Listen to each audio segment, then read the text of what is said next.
네, 우리 PPT 보시게 되면 하나님께서 교회와 성도를 회복시키실 때 네 가지의 어떤 패턴이 좀 있는 것 같아요. 여러분 구약을 읽다 보면은 어떻게 하나님께서 이 교회와 하나님의 백성을 어떻게 회복시키는지가 나와 있는데 주로 한 네 가지가 나옵니다. 첫 번째는 성전에 대한 회복, 그 다음에 성벽, 그 다음에 공동체, 그 다음에 신앙의 정체성. 이 네 가지의 흐름이 여러분 구약을 한번 읽어보십시오. 창세기부터 말라기까지 보게 되면 하나님께서 세상의 다른 방법으로 이스라엘 백성들을 회복시키시고 교회를 회복시키는 것을 여러분 경험하게 될 겁니다. 오늘 그런 전체적인 내용 가운데 이제부터 4월 달 동안 총 네 번의 파트로 하나님의 회복 파트가 들어갑니다. 회복이 있는 하나님의 큰 주제 안에 하나님이 먼저 성전을 재건의 회복을 원하시고, 두 번째 성벽의 재건의 회복을 원하시며, 세 번째는 공동체의 회복을 원하시고, 네 번째는 신앙의 정체성을 회복시키시는 이 네 가지의 하나님의 패턴을 4주 동안 설교할 예정입니다. 근데 이 모든 4주의 설교는 우리 하나바이블과 연계되어 있기 때문에 그 주제를 갖고 간다 그러면은 좀 같은 주제로 갈 수 있다는 생각을 갖습니다.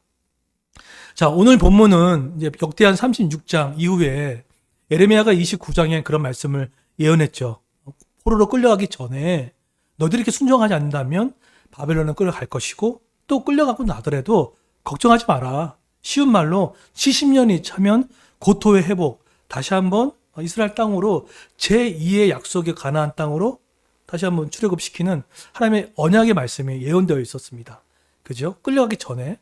결국은 오늘 말씀은 그 예레미야 29장에 나타난 하나님의 그런 약속이 오늘 어떻게 실현되고 있는지, 하나님이 어떻게 이 말씀을 실현하고 있는지를 제국의 역사와 이스라엘 역사를 통하여서 어떻게 지금 하고 있는지를 보시면, 야, 하나님이 이렇게 운행하시는구나. 좀 그림을 볼 수 있을 것 같아요. 자, 그런 관점에 봤을 때 1차 기한의 선봉장이 있었습니다. 그 사람의 이름은 수르바벨이었습니다. 그리고 2차 주도했던 사람이 있었습니다. 그 사람이 누구였습니까? 그게 에스라였어요. 근데 수르바벨과 에스라의 역할이 공통 분모가 하나 있어요. 그 공통 분모가 뭐냐면 성전 재건이라는 공통 분모예요. 이것이 이들에게 맡겨진 미션이었습니다. 사명이었던 거죠.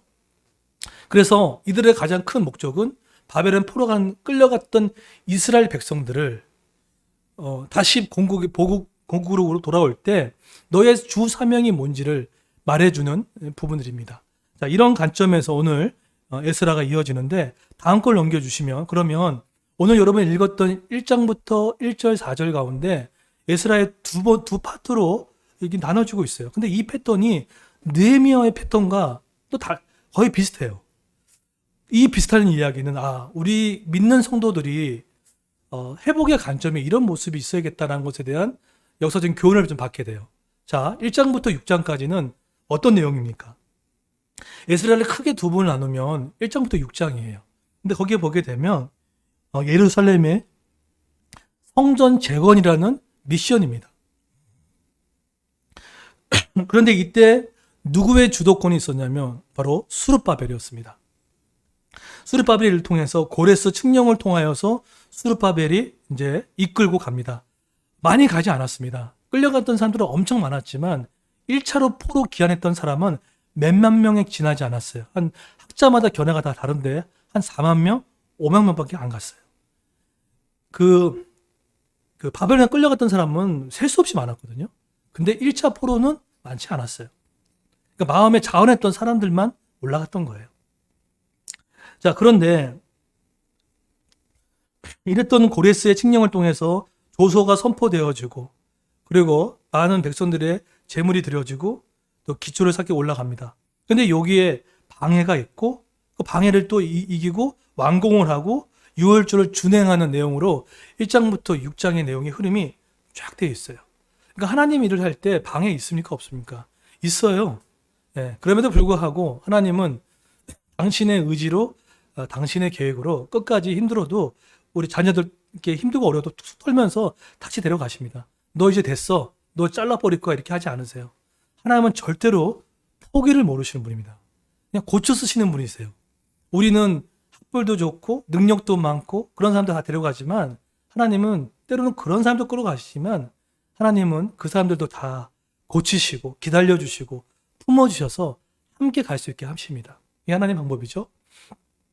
자, 그런 다음에 7장부터 10장에서는 어떤 운동입니까? 백성들의 부흥 운동을 시작합니다.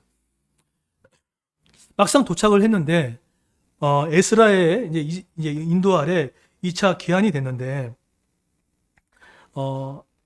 7장 이후에 어떤 일이 생겼냐면 막상 왔는데 7장부터는 몇 년이 지났냐면 한 58년이 지난 상태입니다. 1차 기한을 왔을 때 조금 시간이 지나버린 거예요. 그랬더니 1차 기한했던 사람이 와가지고 야, 성전을 재건하자. 하나님 우리에게 명령을 주셨다라고 해서 왔단 말이에요. 그런데 막상 와가지고 성전 재건을 열심히 했지만 58년 정도 지나니까 어떤 마음이 들기 시작하냐면 뭐야, 하나님의 일을 해도 별거 없네. 또 이렇게 방해받을 거 내가 뭐하러 할까? 이런 마음들. 그래서 그 58년의 공백 기간에 어떤 일이 생긴지 아십니까? 이스라엘 백성들의 영적인 그 모습이 해이해지기 시작했던 시기였습니다. 그래서 그 영적으로 해이해지니까 어떤 일이 생겼냐면 이방인들과 통혼한 일이 생겼어요. 그 전까지는 난 믿는 사람들과 함께 교제하고 믿는 사람과 결혼할 거라고 하는데 어느 순간에 그런 것도 이제 모든 경계선이 무너지는 거예요.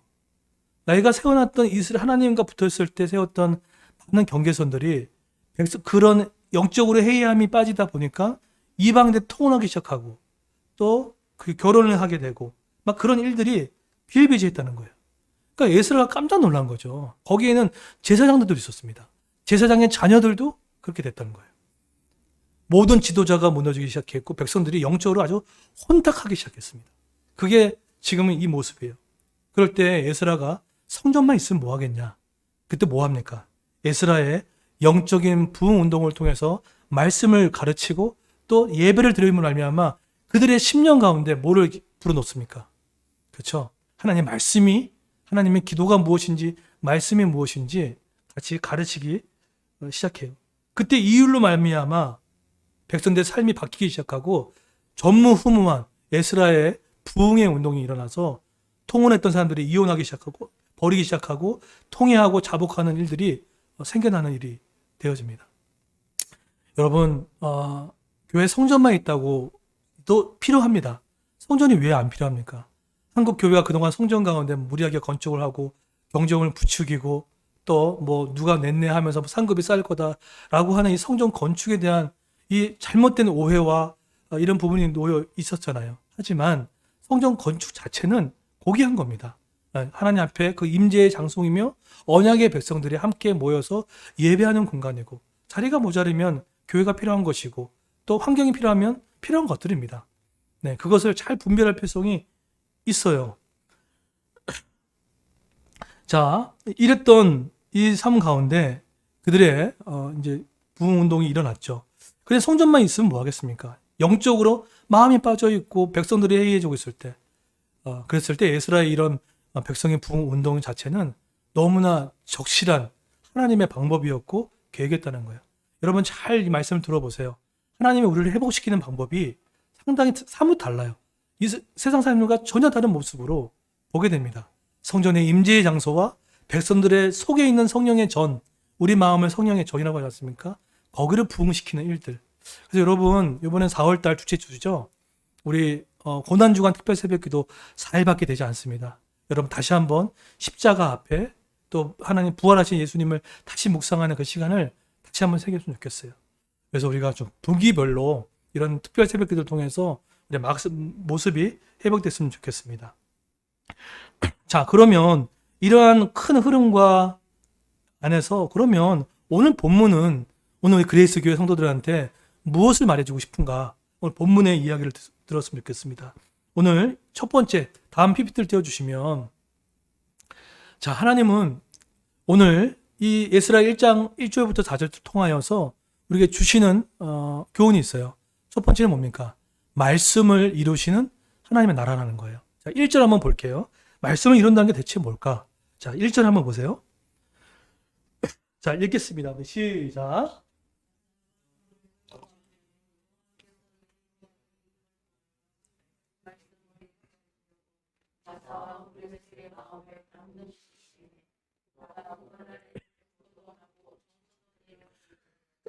네. 지금 여러분 그 구약성경 열왕기상하, 역대상하를 통틀어서 언약 백성이 깨져 있는 상태를 보셨죠. 마치 코로나를 통하여서 지금은 코로나 블루뿐만 아니라 지금 코로나 블랙이라고 얘기하죠. 우를 넘어서 어두워졌다라고 지금 표현하면서 코로나 블루, 블랙이라는 표현도 해요. 근데 지금 이 사람들이 이런 상태예요.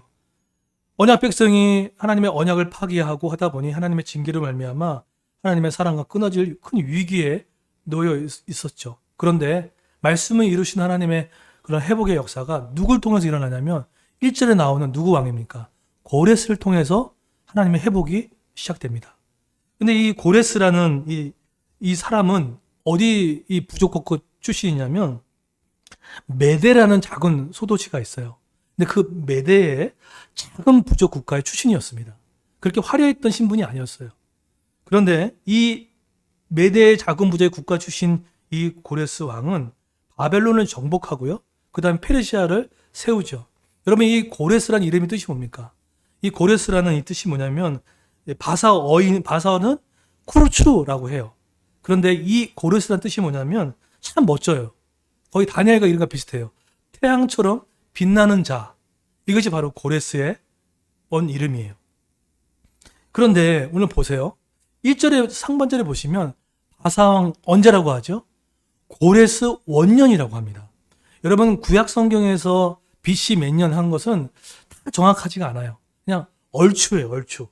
그냥 학자마다 견해가 다르기 때문에. 근데 이때가 언제냐라고 하면은 주전 539년을 얘기합니다. 주전 539년 이때가 언제냐면 이 페르시아가 바벨론을 정복했던 시기였습니다. 그러고 나서 고레스 이 원년은 언제냐면 페르시아 왕건이 재건되고 등극해서 세웠던 나라, 이게 538년이었습니다. 그런 연도였어요. 그러니까 언제라고요? 538년 주전. 근데 여러분, 이 주전 538년이 어떤 해고 이스라엘 백성에게는 어떤 해였습니까? 이때가 기가 막히게도 바벨론의 포로로 끌려간 지 70년이 다 찼던 해였어요. 언약을 파기당해서 결국은 포로로 끌려갔던 이스라엘 백성이 세계 열방 역사는 그냥 흘러가고 있지만 그 70년의 에르미야 말씀이 다 끝나고 주전 538년에 누구 세운 거예요? 고레스가 세워진 거예요. 근데 성경 뭐라고 합니까? 바사와 고레스 마음을 누가 감동시켰다는 거예요? 하나님께서, 여호와께서 마음을 뭐 했다는 거죠? 감동시켰다는 거예요. 감동이 뭡니까? 마음을 바꿔주시고 움직이기 시작했다는 거예요. 자, 이게 바로 된 거죠. 그리고 여러분 상상해 보세요. 기가 막히게 70년이 거의 끝났던 그 시기 때 두 번째로 이 고레스의 정책이 여느 나라와 달랐던 건 뭐냐면 피정복민들을 자신의 바사로 페르시아로 끌려오는 것보다 자신의 본토에 살 수 있게끔 했던 정책을 폈던 사람도 누구였습니까? 그 사람이 바로 고레스였어요. 여러분 이걸 우연이라고 보십니까? 네. 고레스는 그랬던 사람이었어요. 이따 보시면 알겠지만 이 사람이 썼던 단어 하나하나가 여호와를 믿는 신에 대한 유아 정책을 썼던 단어 하나하나 속에 영향을 받았던 사람이 바로 고레스 왕이었던 것입니다. 그래서 피정복민들의 종교를 정말 보호해줬던 왕이 누구였어요? 그게 바로 고레스였던 거예요. 여러분 근데 고레스가 지금 여호와께서 이렇게 그 하나님의 감동으로 이스라엘 백성들의 포로를 귀환시킨 일을 했는데 이 사건과 이 스토리를 누가 예언을 했어요? 누굽니까? 여러분 성경 키 좀 내볼게요. 누가 예언했습니까? 예, 우리 전도사님 잘 아시죠? 예, 누구입니까? 누굴까요? 이사야였습니다. 지금 이 일이 있기 전에 200년 전에 이사야라는 선지자를 통해서 이 일 모두가 그게 약속이 먼저 예언됐던 거예요. 그때 200년 전에 이사야가 포로 기한에 대한 예언을 했죠. 그래서 이사야 보게 되면 이 말씀을 합니다. 잘 들어보세요. 내 목자라 그가 나의 모든 기쁨을 성취하리라 하며 예루살렘에 대하여는 이르기를 중건하리라. 성전에 대하여는 내 기초를 놓여 거기에 놓이게 하는지라. 이사야가 이 일이 있기 전에 200년 전에 세 가지를 미리 예언을 했어요. 첫 번째 뭐라고 합니까? 나의 목자. 이 목자는 누구예요? 고레스를 말하는 거예요. 그리고 이 고레스가 뭐라고 했다고요? 그 고레스가 내 기쁨을 성취하겠다. 첫 번째 예언 성취됐죠? 두 번째 예언이 뭡니까? 예루살렘에서 성전을 재건하겠다는 거예요. 이거 지금 성취되고 있잖아요. 스룹바벨과 에스라를 통해서. 그리고 세 번째로 내가 그 기초를 쌓겠다. 그 기초를 쌓겠다는 사람이 누구였습니까? 그게 바로 고레스였다는 거예요. 그렇게 보면 지금 하나님은 지금 제국이 자기 마음대로 흘러가는 것 같잖아요. 그죠? 그 아수르가 멸망하고 바벨론이 멸망하고 페르시아가 세워지고 페르시아가 또 로마에게 멸망하고 막 이런 식으로 제국의 역사는 이렇게 흘러가잖아요. 정부가 또 바뀌고 하는 것처럼. 하지만 하나님의 큰 틀에서 보면은 하나님의 오묘한 손길과 섭리 안에 하나님의 나라가 척척척척척 어떡하죠? 진행되고 있다는 거예요. 이게 어떻게 보면 우리의 큰 스케일이 아닌가라는 생각이 듭니다. 그런데 여러분 성경에서 지금 이사야가 고레스에게 뭐라고 그 언어를 칭합니까? 나의 목자라고 표현해요. 여러분 목자라는 단어는 오직 누구에게 칭할 수 있는 단어입니까? 이 단어는요 딱 세 부류예요. 누굽니까? 목자의 칭호를 받았던 사람이 누구였어요? 다윗. 또 누굽니까? 예수 그리스도. 근데 거기에 고레스가 들어가 있어요. 이것부터 영광스러운 게 어디 있어요? 그죠? 그래서 심지어는 이사야 45장에는 이 고레스를 향해서 기름 부은 자, 부음 받은 자라고 표현까지 받았어요. 이방 왕이었는데 이렇게까지 이 정도의 표현을 받았던 여러분 제사장, 왕, 선지자 외에는 기름 부으심 받을 수 없어요. 그런데 지금 이 기름 부으심을 받은 왕권 대리 역할을 감당하는 일까지 누가 받았다는 거예요? 고레스를 통해서 했다는 거예요. 여러분 잊지 마십시오. 하나님의 교회를 통해서 일을 하시지만 때로는 하나님께서 이방 사람들을 통해서도 일을 할까 안 할까요? 해요.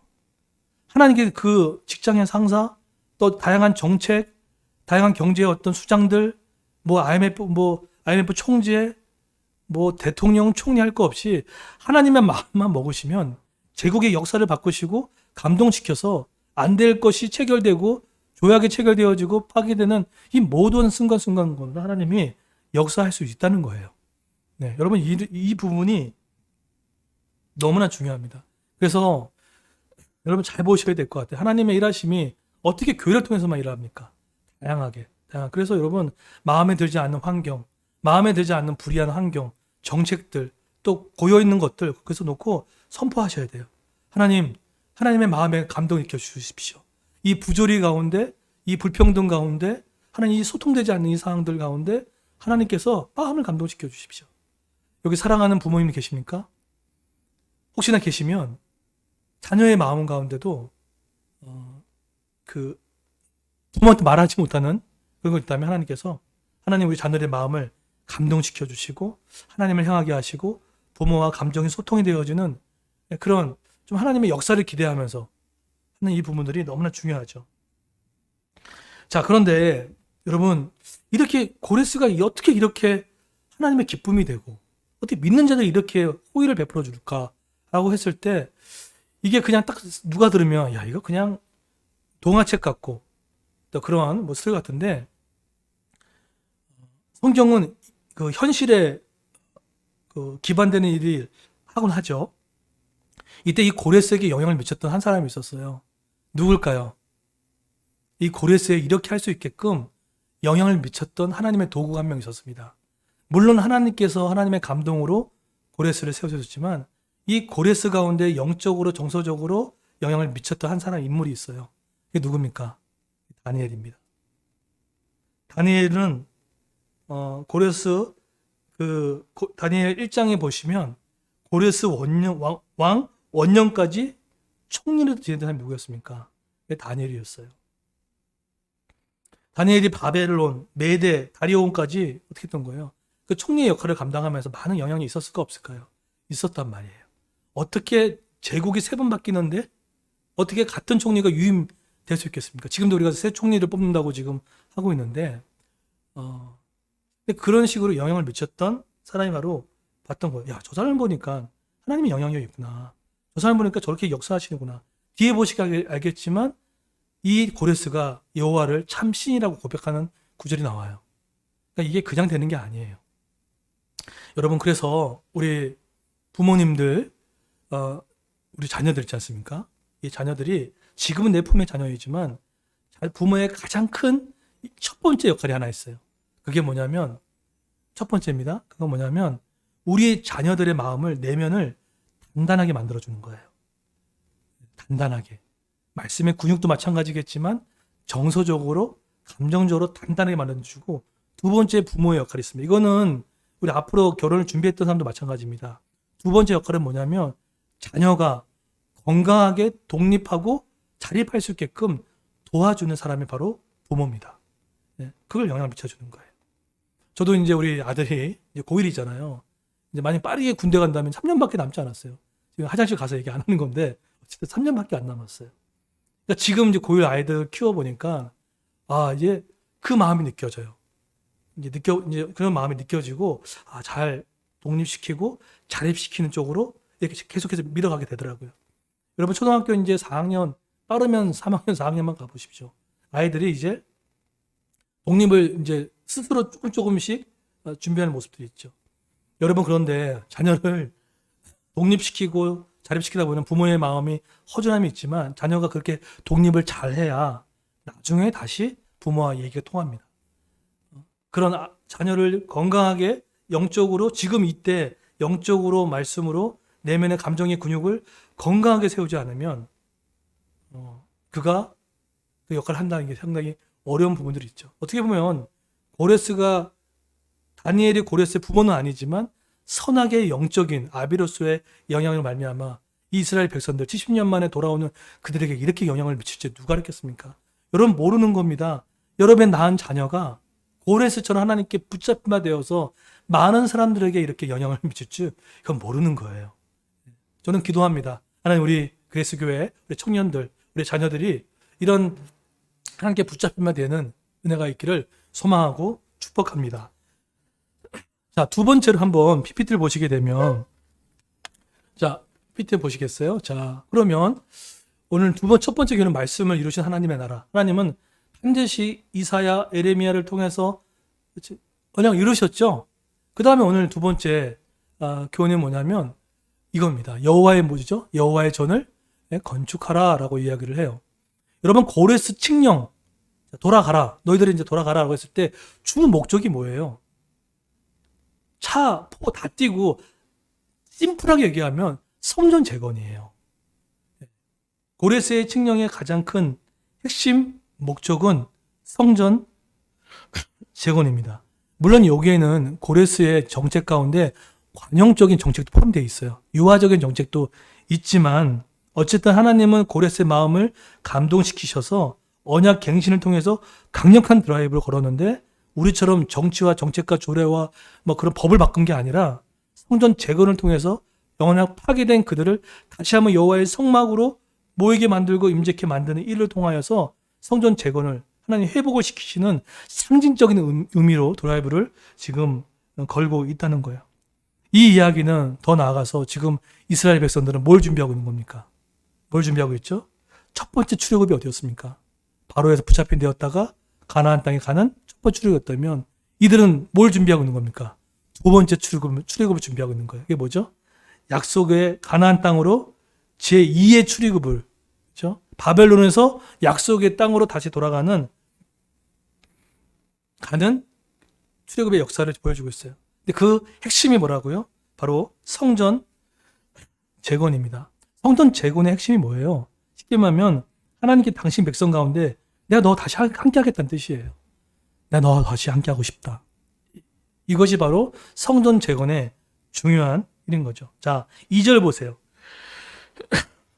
2절에 보시게 되면, 자, 한번 읽어볼까요? 근데 오늘 2절에 이 바사왕 고레스 보세요. 이 언어가 많이 영향을 받았어요. 자, 읽겠습니다. 2절 시작. 바사왕 고레스는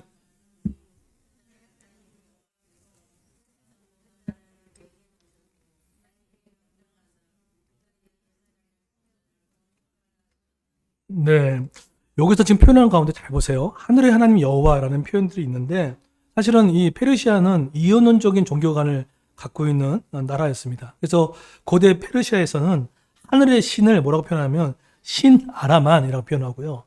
그 다음에 광명의 신을 오르무즈드라고 표현을 합니다. 그런데 오늘 지금 이 이원론적인 사고관을 가졌던 종교관을 가졌던 이 고레스 왕이 누구의 이름을 딱 붙여놓습니까? 여호와라는 이름을 붙여놔요. 하늘의 하나님 여호와라고 합니다. 사실은 근데 이건 두 가지로 해석이 필요해요. 첫 번째는 영향을 받은 부분도 하나 있지만 아까 뭐라고 했죠? 페르시아는 피정복자에 대한 무슨 정책이었다고요? 유화 정책이 있었다는 거예요. 종교 관양 정책이 있었다는 거예요. 그러니까 이 왕이 사실 섬세한 것 같아요. 단어 하나를 딱 사용할 때 포로 끌려왔던 그들의 마음을 감정을 상하지 않기 위해서 썼던 단어를 잘 보세요. 이 두 가지 해석이 가능하죠. 뭐 대통령 후보가 뭐 유세할 때 단어 하나 다 보잖아요. 이 단어 쓰게 되면 어떻게 될까? 그런 것처럼 이 단어 하나하나 있었다는 거예요. 그런데 뭐라고 합니까? 2절에 나에게 명령하셨고 뭐라고 합니까? 세상 모든 나라를 자기 줬다. 이건 엄청난 고백이에요. 하나님 나한테 줬다. 그리고 두 번째 뭐라고 합니까? 나에게 명령했다. 야, 이런 고백할 수 있을까요? 뭐라고 하죠? 유다 예루살렘에 뭘 건축하래요? 성전을 건축하라라고 지금 했다는 거예요.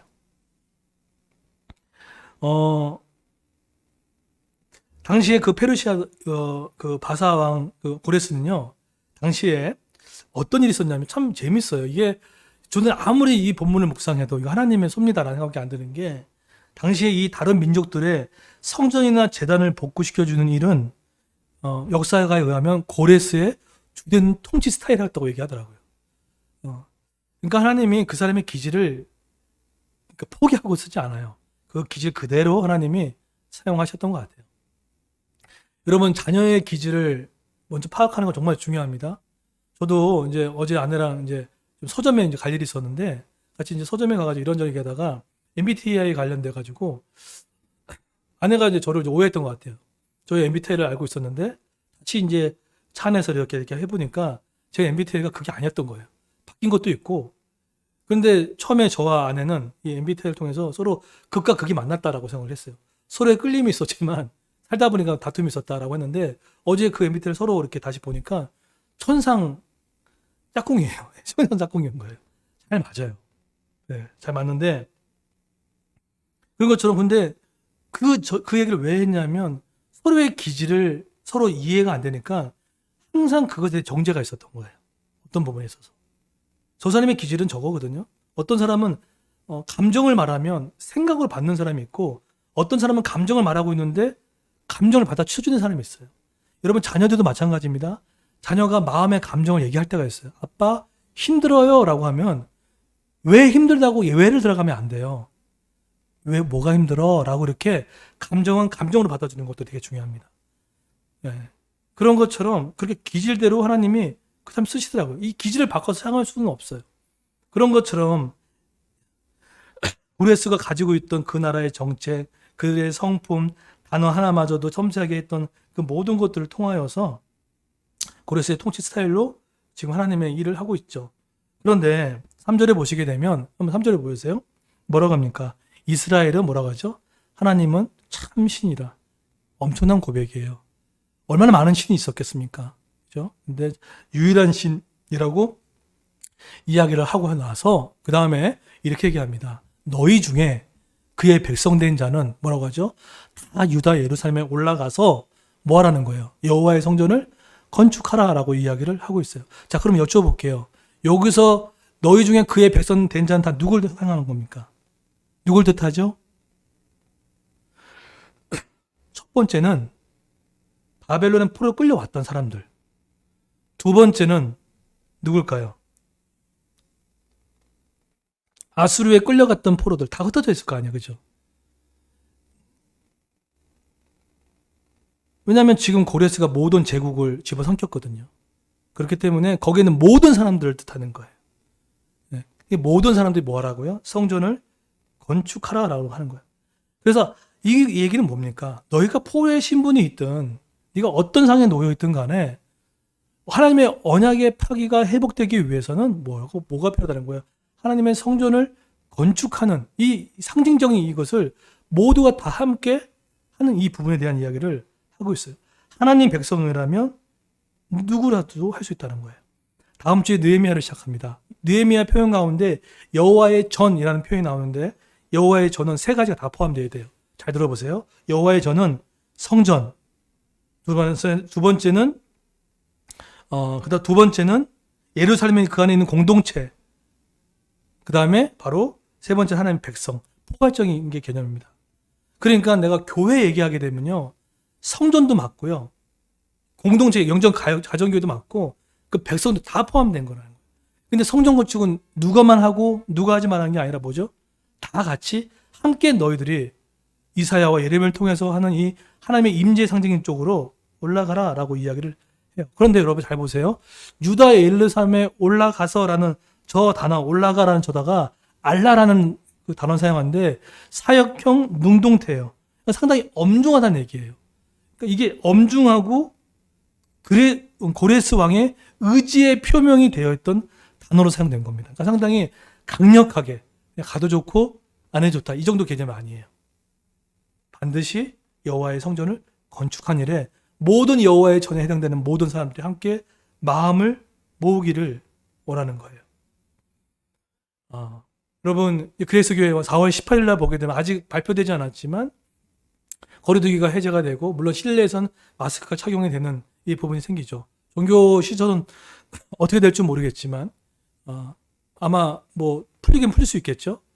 그러면 여호와의 성전선에서 드려진 예배, 또 어떻게 불가피하게 온라인에서 드려지는 예배라도 그 마음을 다하고 또 한 달에 한 번 정도는 함께 모여 같은 믿는 성도로서의 마음을 함께 모으는 것도 되게 중요한 시간들이 아닌가라는 생각이 들어요. 상당히 급속도로 빠르게 진행되지 않을까 조심스럽게 생각을 해요.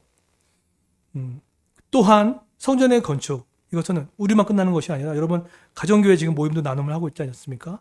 같은 마음, 같은 생각, 받는 것만 아니라 서로가 서로 교제하고 서로 나누고 하는 성전의 건축을 힘쓰며 저는 꿈꿉니다.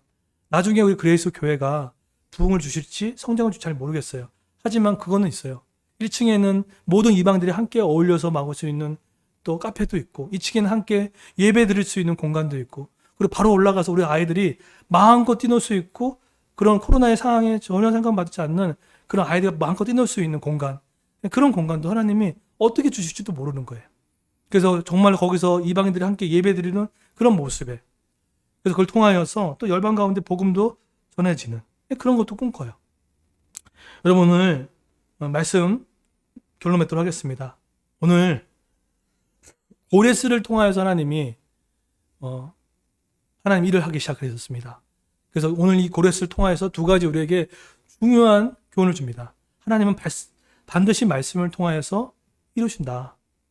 두 번째로 하나님은 여호와의 성전을 통해서 그 상징적인 의미를 통해서 세상과 다른 방법으로 하나님의 임재의 성전을 충만하게 집중학을 통하여서 일어나고 그 다음 주에 성벽 제거를 통해서 공동체와 신앙 공동체를 통하여서 하나님의 영적인 회복의 패턴으로 우리 그레이스 교회를 이끌어 가시고 여러분의 삶을 이끌어 가시는 것을 소망하고 있습니다. 하나님의 패턴에 낙오하지 마시고 올라타십시오.